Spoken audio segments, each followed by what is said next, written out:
All right, let's jump right in. We're going to get you set up with one of the most critical security and operational tools you can have in your AWS account, CloudTrail.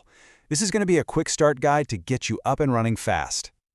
You know, this is the big one. This is the question that every security team, every compliance auditor, and frankly, every engineer trying to troubleshoot a problem needs to answer. Knowing exactly what's happening in your account isn't a nice to have. It's absolutely essential. And that's exactly what we're here to solve today.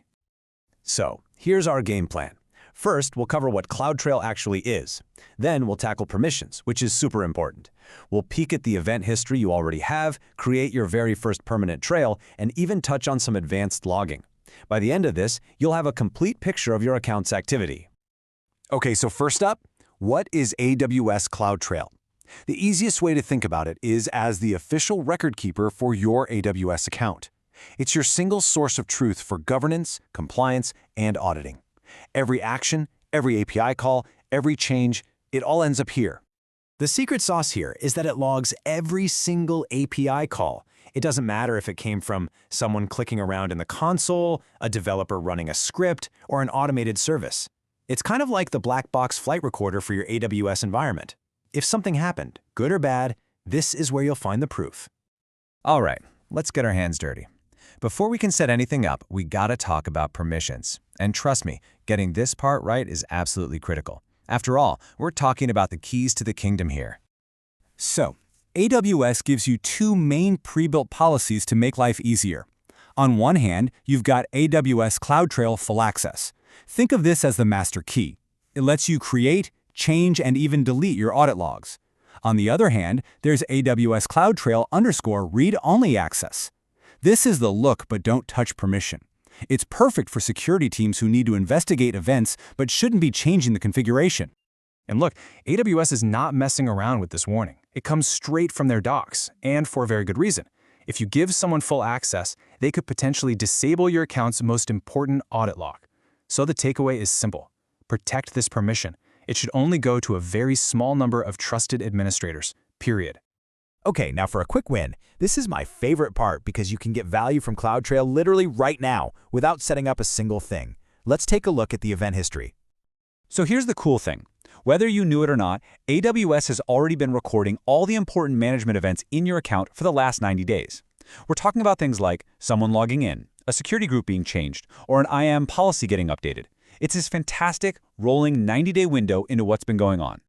And getting to it is so easy. You just pop over to the CloudTrail console and click on Event History. From there, you can start digging around immediately. For example, you could filter by the event name Console Login to see every single login attempt over the last 3 months. Then just download it as a CSV or JSON file for a quick report. It's that simple. That 90-day history is awesome for quick spot checks, right? But what about day 91? For real compliance or for investigating an incident that happened 6 months ago, you need a permanent record. And that's where creating a trail comes in. This is your long-term memory. So what is a trail, really? It's just a configuration, a rule you set up. You tell CloudTrail, hey, from now on, I want you to send a copy of all my account events to this specific S3 bucket. This creates a durable, permanent log that you control, and you can keep it for years if you need to. Actually, creating your first trail is a piece of cake. It really boils down to just 3 main things. First, give your trail a name and create a new S3 bucket to be its permanent home.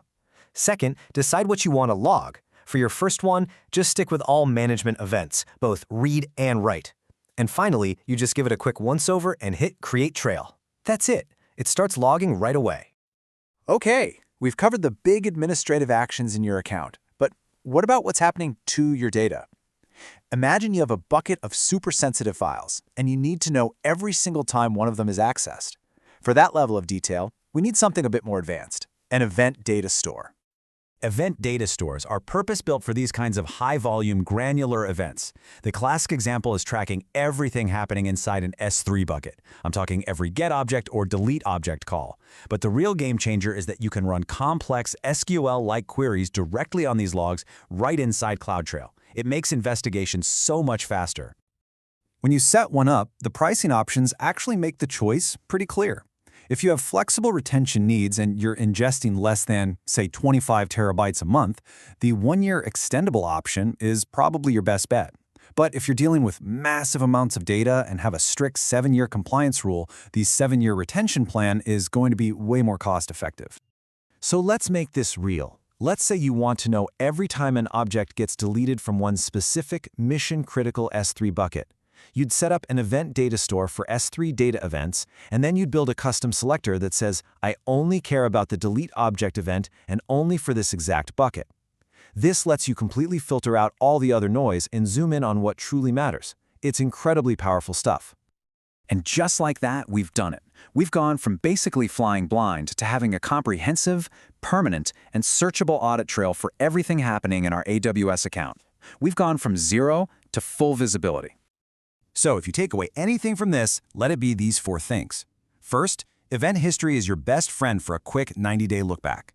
Second, create a trail that's your permanent compliance record. Third, when you need to get really specific with data, use event data stores. And finally, always lock down those permissions using the principle of least privilege. So I'll leave you with this thought. Right now, your new audit trail is active. It's running, it's collecting data, and it's building a complete story of every single action in your account. The only question left is, what will it reveal when you start looking?